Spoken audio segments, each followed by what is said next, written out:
Nobody like the Lord. Amen. Amen. Amen. Now, I just believe if you come to church, you might as well give God your best. Amen. He's still worthy, y'all. Come on, magnify the Lord with me. Let us exalt His name together. I say God is still worthy in spite of the situation, in spite of the circumstances. Our God, He is still worthy. Yes, He is. Yes, He is. He's worthy. He's worthy. He's worthy. He's worthy.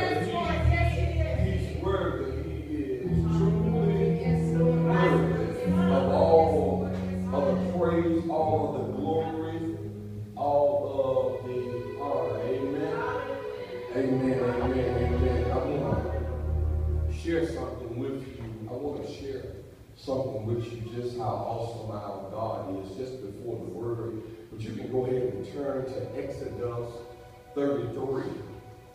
Exodus 33, and I'm going to try my best to read it without my glasses. Amen.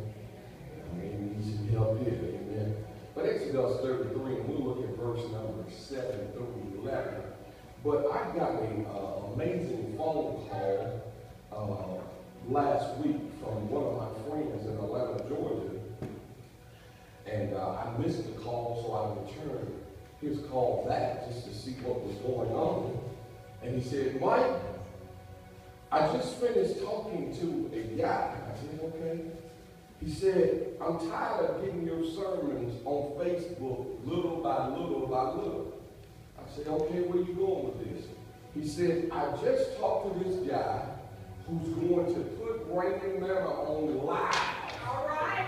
Live streaming over your computer at no charge. All right.